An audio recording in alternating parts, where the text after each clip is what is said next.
अस्सलाम वालेकुम जी। हालात विद नौशेरवान के साथ हाजिर हूँ और मेरे साथ मौजूद हैं सीनियर सहाफ़ी सईद चौधरी साहब। अस्सलाम वालेकुम सर। वालेकुम अस्सलाम। सर कैसे हैं? सर आप ख्वाजा आसिफ साहब गिरफ्तार हो गए हैं। हाँ यार, ख्वाजा आसिफ साहब पकड़े गए हैं वो, लेकिन देखें जो पकड़े जा रहे हैं हाँ ये वो लोग हैं जो एस्टेब्लिशमेंट के साथ रवाबत रखने के हामी हैं। हाँ और कहते हैं कि डीरेल ना हो जमहूरी सिस्टम हाँ और फौज को साथ लेके चलें। हाँ ये वो वाले लोग हैं जो मुज़ाकरात चाहते हैं, जैसे बिल्कुल। मियां नवाज शरीफ। अब इनकी जो गिरफ्तारी है, नैब के ऊपर तो कोई बंदा एतबार करने के लिए तैयार है। हाँ सच्ची बात है। हाँ जितने भी रेफरेंस बने हैं हाँ जिन लोगों के, हाँ जी तो उसमें नैब का किरदार कोई बहुत गैर जानबदाराना नहीं, पिक एंड चूज टाइप काम है कोई। बिल्कुल। तो ये दो चीज़ें हैं इसमें। एक तो ये है कि जैसे मियां शहबाज शरीफ की हमने बात की थी कि वो उन्होंने अपनी लीगल टीम को कहा है कि आप वो मेरी बेल अप्लाई जबरदस्त ना करें, ठीक है ना। और जेल में रह के वो बहुत सारी बचे हुए हैं चीज़ों से कि एस्टेब्लिशमेंट को आंखें दिखाने वाले जो मरहल शुरू हो गए हैं। बिल्कुल बिल्कुल मुस्लिम लीग नून के। बिल्कुल। तो ख्वाजा साहब भी आंखें दिखाने वालों में दिन है ना। ये तो वो हैं आंखें नीचे करके निकल जाने वाले। बिल्कुल। और अगर इलेक्शन हार रहे हो तो फोन फोन भी कर करते देते हैं कमर जावेद बाजवा को। तो ये वो साहब हैं, इनको अगर जेल में जाते हैं हाँ तो फेस सेविंग हो जाती है इनकी।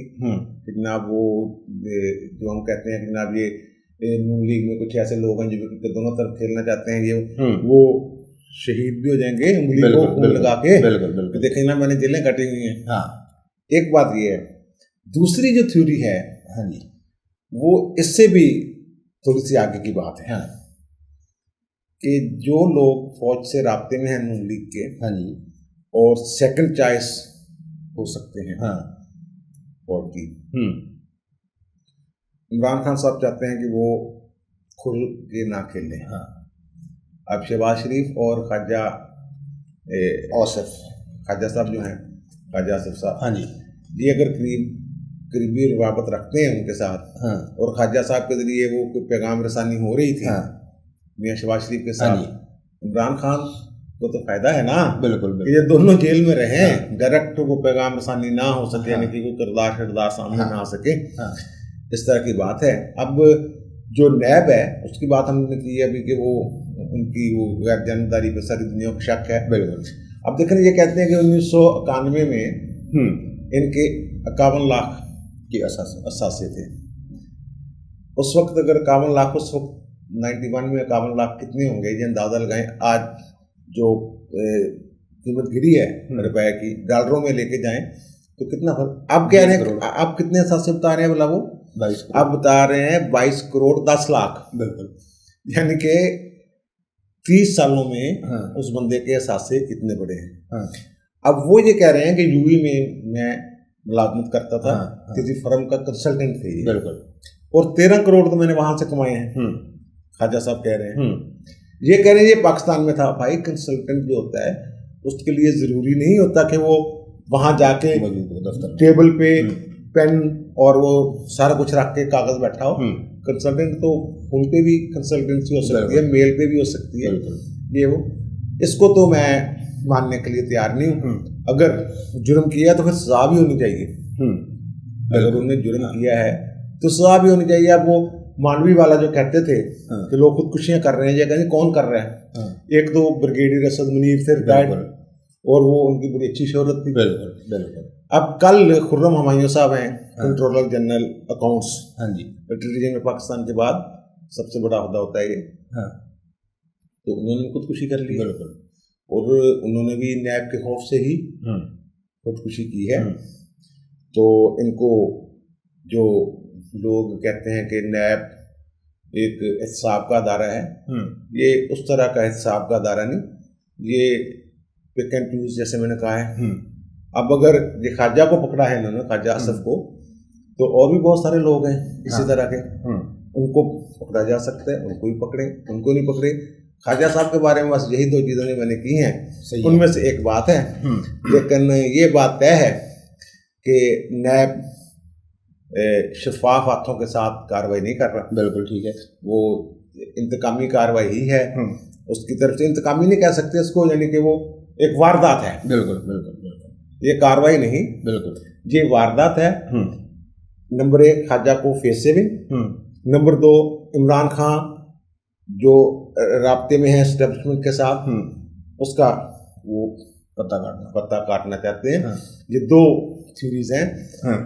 तो यो मैंने पेश कर। सर क्या बेहतर था कि अगर खुर्रम हमायूं साहब जिन पे 1 अरब 65 करोड़ रुपए के घपलों का इल्जाम है, वो बेनजीर इनकम सपोर्ट प्रोग्राम है जिसमें और भी काफी सारे ब्यूरोक्रेट्स हैं, तो वो मतलब चलो मुकदमात का सामना ना करते, लेकिन वो खुल के इजहार कर देते मीडिया में आके, कोई प्रेस कॉन्फ्रेंस कर देते कि मेरे पे गलत इल्जाम है, मेरे पे दबाव डाला जा रहा है। यार ये इस तरह के जो लोग होते हैं ना हसास तबीयत के, वो खानदान में जो बदनामी हो जाती है, इंक्वायरी। ये वो असद मुनीर का क्या था बेचारे का, ब्रिगेडियर साहब थे, वो क्या क्या करते वो, उनको पता है कि ये इस तरह की वारदातें पड़ती हैं, तो वो वारदात का शिकार हुए हैं। उन्होंने कुछ सोचा होगा जो खुदकुशी की है। अरे यार नौशेरवा, जो खुर्रम हमायूं साहब की बात की है ना आपने, कि उनको आके मीडिया पे ये बात कर गई थी, उनके भाई हैं कि हसास अदारे में बड़े अफसर हैं, उन्होंने उनको यही मशवरा दिया था। लेकिन वो घरेलू परेशानियां भी थी उनकी, कि कोई फैमिली मैटर, अहलिया के साथ, कोई बच्चों के साथ भी उनके कोई मामला थे, वो डिप्रेशन का शिकार थे बुरी तरह, और ऊपर से नैब पड़ गया उनको। तो उसका नतीजा फिर यही निकलना था कि वो बस उन्होंने सोचा कि दुनिया से पर्दा कर जाना बेहतर है, बजाय इसके कि मजीद जो जलालत बर्दाश्त की जाए या जिल्लत बर्दाश्त की जाए, और नैब वाला जैसे करते हैं। ये असल ठीक हो गया। चलें, अल्लाह ताला के लिए और बाकी जो लोग नैब के शिकंजे में उनके लिए आसानियाँ पैदा करे। सर अगली बात ये कि कल पीपल्स पार्टी की सेंट्रल एग्जीक्यूटिव कमेटी का इजलास था, उसमें कुछ अहम फैसले हुए हैं। अगर उन फैसलों पे वो असल तो ये हुआ है ना, उसमें जो फैसले हुए कि वो इस्तीफे देंगे, लेकिन वो सेनेट के इलेक्शन से दस्तबरदार नहीं होना चाह रहे। जो हम शुरू से कह रहे हैं कि अगर पीपल्स पार्टी ने सिंध से सीटें सेनेट की जीतनी है, और सिंध में उनकी अक्सरियत है, सिंध असेंबली में, तो उन्हें जीते। लेकिन इसका जो एक और पहलू है ना, मौलाना थोड़े से नाराज हुए। बिल्कुल, मौलाना साहब को जो उन्होंने वहाँ नहीं गए ना बेनजीर की बरसी पे मोहतरमा की, तो उसका उनके दिल में रंज तो है। बिल्कुल जरदारी साहब, बिल्कुल। अब मौलाना साहब भागे हैं नवाज शरीफ की तरफ, उनको उन्होंने कहा है कि ये वो, अब नवाज शरीफ के साथ जो उनकी बात हुई, उन्होंने कहा कि मरियम से बात करता हूँ मैं, वो आप मरियम से राब्ते में रहें, और मरियम को ये कहा है कि बिलावल के सिवा पीपल्स पार्टी के किसी बंदे से बात नहीं करें। पीपल्स पार्टी वाले तो मरियम पे बात पे भी थोड़े देर नाराज हैं कि वो उसको बिलावल कहती है, चेयरमैन साहब नहीं कहती। वो चेयरमैन तो पीपल्स पार्टी वालों के ना, तो वो भी मरियम कह लें उसको, ठीक है ना, मरियम बीबी कह ले, ठीक है ना, वो बिलावल भाई कह ले, जो भी उसके। उसमें जो मौलाना साहब की बात हुई है ना नवाज शरीफ से, उससे एक चीज सामने आती है कि जो पीपल्स पार्टी कर रही है उसमें उन्होंने नवाज शरीफ को किसी हद तक एतमाद में लिया। नवाज शरीफ के जो आप 4-5 दिन पहले बात हो रही थी कि नवाज शरीफ का और जरदारी का टेलीफोनिकली रब्ता हुआ है, हमने कहा कि ये जांच भी करवा जाते होते हैं। बिल्कुल बिल्कुल। तो उसमें ये बातें ना कुछ तयशुदा भी हैं। सही है, ठीक है ना, कि सेनेट के इलेक्शन, और सेनेट में वो अगर वो खुली छुट्टी दे देते हैं इनको कि अपनी मर्जी से सेनेट का इलेक्शन लड़े, फिर जैसे जितनी सीटें निकलती है, पंजाब से भी इन्होंने सीटें निकालनी है ना, बिल्कुल कुछ न कुछ नून लीग वालों ने। तो ये सारी सूरत मौलाना साहब जो हैं वो, मेरा ख्याल है कि उनकी नाराजगी जो है वो पीडीएम के उसमें उनको मना लिया जाएगा, ये इजलास और वो नवाज शरीफ साहब ही मना लेंगे उनको। मौलाना साहब वो अपने नाल मामला ठीक ने, तो वो मुझसे मशवरा किया हुआ है उन्होंने। तो ये जो है ना पीडीएम तोड़ने वाली बातें, और ये फरदौस आशा कमान ने भी तोड़ दी है पीडीएम को, और दीगर जो तर्जमान है जिनको सियासत का तो खास नहीं पता, लफ्ज वो चुन लेते हैं, जलालत वजालत गलाजत, इस तरह वो काफी अरदी मिलाने के माहिर हैं। सियासत का उन बेचारों को जो पता है वो सारी दुनिया को पता है कितने को हैं। तो वो मामला ठीक हो जाएंगे, कोई ऐसी बात नहीं। बाकी दूसरी जो बात है ना, शुरू में जो असल तहरीक पीडीएम शुरू होने से पहले जो बातें हो रही थी, जो पीपल्स पार्टी कानून लीग के सफ़े अव्वल के कुछ सियासतदानों से मेरे मुझ तक बात पहुंची थी, असल में वो शुरू में उनका ख्याल था कि 2023 का जो इलेक्शन है ना, उसको बचा लिया जाए, इस हद तक एस्टेब्लिशमेंट को मजबूर कर दिया जाए या दबाव में रखा जाए कि वो मजबूर हो जाए कि 2023 वाले जो इलेक्शन है वो फेयर हो, उसमें मुदाखलत ना हो। और जो इन्होंने प्लान किया होता है 2028 तक इमरान खान को लाना है, इसी तरह जैसे 2018 के इलेक्शन में लेके आए थे, वो प्लान जो है, उनका प्लान जो है वो नाकाम हो जाए। ये इनकी शुरू में थी, लेकिन बाद में वो बात आगे बढ़ गई और इन्होंने डेडलाइंस देनी शुरू कर दी, 31 दिसंबर, 31 जनवरी। अब पहले भी हमने जिक्र किया है कि इस्तीफे जो है वो आखिरी ऑप्शन होता है, वो डरावा होता है खौफ ज़दा करने के लिए उनको कि हम ये भी कर सकते हैं। वो आखिरी ऑप्शन होगी, जब भी होगी तो ये लॉन्ग मार्च वगैरह भी होगा। कुछ बातें ऐसी थी कि पीपल्स पार्टी ने ये कहा है कि वो वापस आए। यार ये उसका फैसला नहीं है सेंट्रल कमेटी का कि नवाज शरीफ वापस आएगा तो हम ये करेंगे। वहाँ किसी बंदे ने, किसी एक ने बात की है कि वो तो बाहर बैठा हुआ है, हम वहाँ यहाँ इतनी सर्दी में बाहर फिर रहे हैं, ये वो, तो वहाँ उनको समझाया गया है कि ऐसी बात नहीं है, वो बाहर बैठा हुआ है, उसका बाहर बैठना ही बनता है। और उसके बंदे यहाँ, उसकी बेटी जो है, जैसे बिलावल बाहर निकलता है, मुसीबतें बर्दाश्त करता है, मौसम की सख्तियाँ झेलता है, ऐसे वो भी तो कर रही है ना। तो वो फैसला नहीं है कोई, किसी चैनल ने वो चलाया है, किसी बंदे ने बात की है वहाँ कि मियाँ साहब को वापस आना चाहिए। वो जरदारी साहब ने उन्हें कहा है कि यार जो मुनासिब वक्त होएगा ना, वो आ जाएगा वापस। अब इससे क्या निकलता है नतीजा कि मियाँ साहब और जरदारी साहब की आपस में कुछ अंडरस्टैंडिंग है, राब्ते तो हैं, अंडरस्टैंडिंग की मैं बात कर रहा हूँ। ठीक हो गया सर। अगला मामला ये है कि सीसीपी लाहौर उमर शेख साहब ने गैलब को दरख्वास्त दी है कि पंजाब लाहौर पुलिस की 3 माह की कारकर्दगी पे एक सर्वे करवाया जाए। यार ये जो उमर शेख साहब है ना, मुझे तो कभी कभी लगता ही नहीं यार कि CSS ऑफिसर है, वो खुद पसंदी का शिकार है बहुत ज्यादा। बिल्कुल। ऊपर से इमरान खान ने उनको थप्पी दे दी, वाह वाह वाह क्या बात है, मेरे बहनोई का कब्जा छिड़वा दिया। अब इमरान खान जब पुलिस को जिस तरह इस्तेमाल करना चाहते हैं, यार ये उनको वज़ीर आज़म को पता होना चाहिए कि जो वज़ीर आज़म होता है किसी जमहूरी मुल्क में, या पार्लियामानी निज़ाम के तहत जो वज़ीर आज़म होते हैं, वो मुतलकल अनान नहीं होता, वो बादशाह नहीं होता कि जनाब मेरे बहनोई की ज़मीन पे कब्जा कर लिया, फलां ने छिड़वा दे और फलां से कब्जा लेके जब उसकी ज़मीन को कर लें, उसको अंदर जिंदान में डाल दें, शेरों के आगे डाल दें, कुत्ते छोड़ दें। ऐसे नहीं होता जमहूरी में। अब इन्होंने मेरे ख्याल 6ठा IG है 2.5 साल में, 4-5 IG बदल दिए, 5वां चीफ सेक्रेटरी है। बिल्कुल, बहनोई की जमीन का कब्जा नहीं छूट रहा। जो बहनोई की जमीन के कब्जे वाली बात है ना, वो इमरान खान साहब जो है ना पूरा सच नहीं बता रहे। असल में ये एक यकूब खोखर नाम का बंदा है, PIA सोसाइटी के साथ उसकी जमीन थी। वो ये कहते हैं कि मेरे अबाओ अजदाद ने ये जमीन नहीं बेची, ये मेरी विरासती जमीन है। और PIA सोसाइटी वाले ये कहते हैं कि उन्होंने हमें जमीन बेच दी थी। 21 या 22 किताब हैं ऐसे, यानी अराजी के मुख्तलिफ टुकड़े जिन पे ये अड्डा है, और उन सब का केस सिविल कोर्ट्स में है। 20 से ज़ायद दावाजात हैं इस जमीन के हवाले से। अब इन्होंने इमरान खान साहब ने जो फरमाया उसमें ये हाई कोर्ट तक केस पहुंचा है, वो कब्जे वाला। अब जो अदालती कार्रवाई के दौरान चीजें सामने आई हैं, ये हाई कोर्ट के मिस्टर जस्टिस मसूद अहमद नकवी और मिस्टर जवाद हसन पर मुस्लिम डिवीजन बेंच ने इंट्रा कोर्ट अपील जो थी ना यकूब खोखर की, उसकी समाअत की है। तो वहाँ ये बात खुली है कि जनाब वज़ीर आला ने हुक्म दिया था, हुक्मनामा कहा जी ज़बानी हुक्म देता था। ज़बानी हुक्म की क्या अहमियत, वो असल जो अभी मैं बता रहा हूँ हुआ क्या, उस पे जो कमिश्नर साहब हैं उन्होंने एक इंक्वायरी कमेटी बना दी कि इंक्वायरी की जाए। अब इंक्वायरी कमेटी ने फैसला उसके हक में दे दिया PIA सोसाइटी के।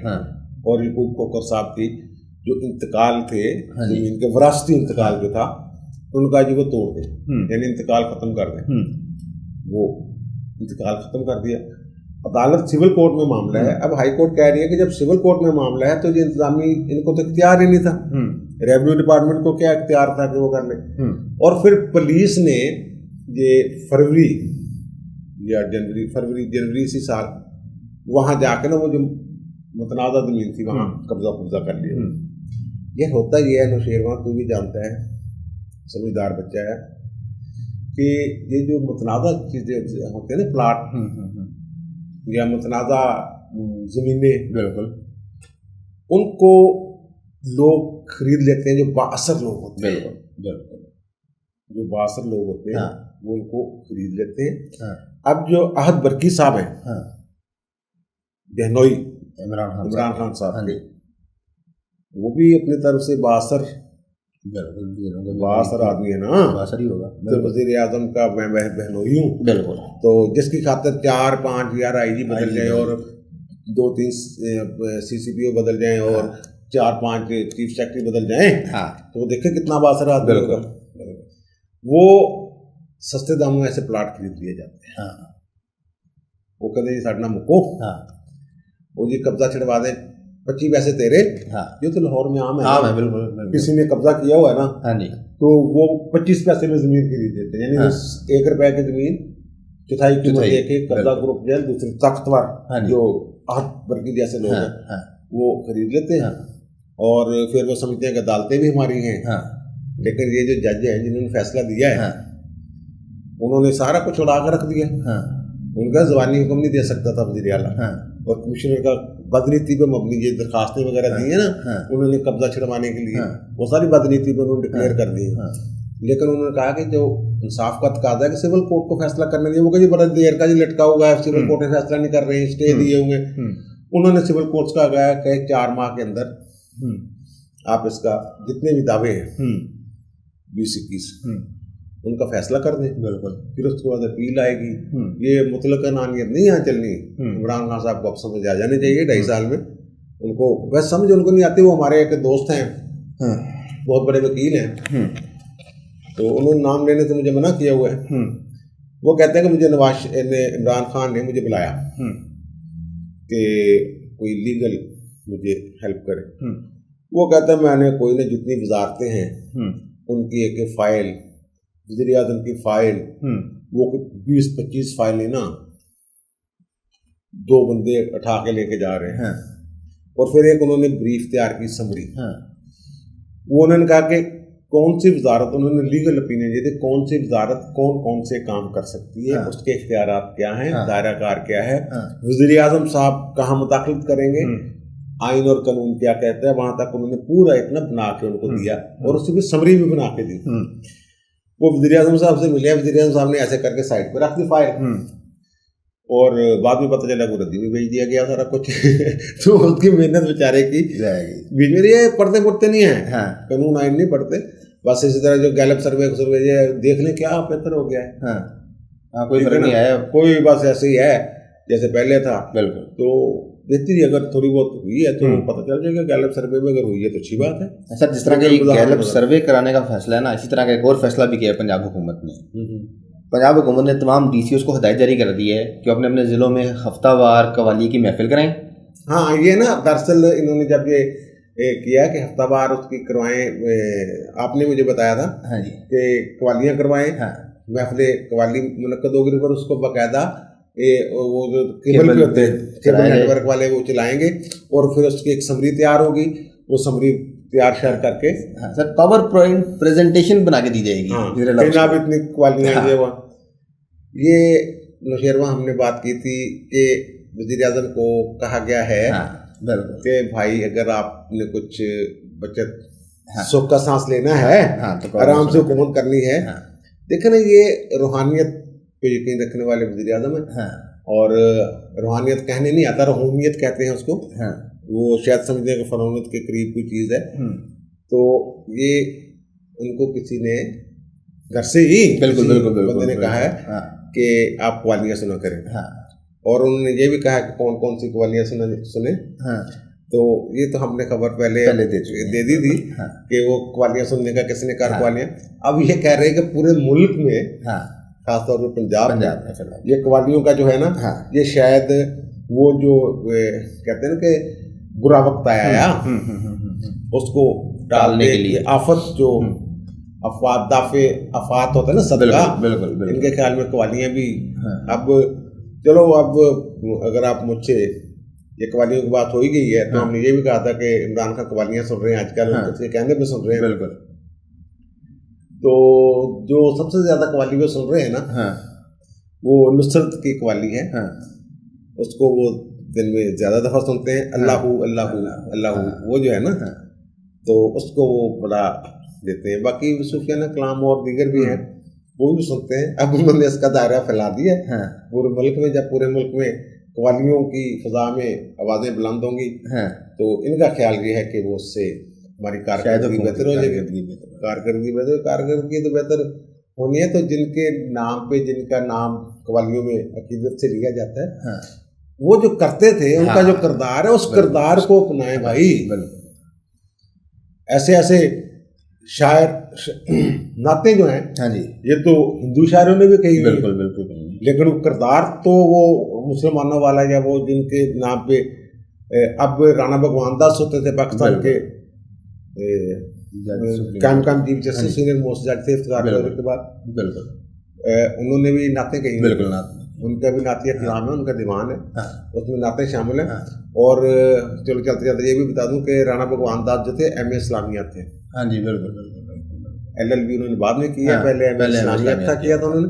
तो उन्होंने भी नाते कही हुई हैं, कव्वालियाँ कही हुई, लेकिन भाई नात कहने में और हजरत मोहम्मद सल्लल्लाहु अलैहि वसल्लम और सहाबा कराम उनकी और खुलफाए राशिदीन उनकी सुन्नत पे अमल करना, पैरवी करना, फिर बचत होती है। बिल्कुल। सिर्फ फजा में ये सोच लेना कि अगर फजा में कव्वालियाँ गूंज रही हैं, कव्वालियों की सदाएं, तो ये मेरी कारकर्दगी ऐसे बेहतर नहीं, कारकर्दगी बेहतर करने के लिए काम करना पड़ेगा। ठीक हो गया। आपने सुन ली चौधरी साहब की राय तमाम मामलात पर। आपकी क्या राय है कमेंट्स में ज़रूर बताइएगा। आपसे मुलाकात होगी अगली वीडियो में, तब तक के लिए अल्लाह हाफ़िज़।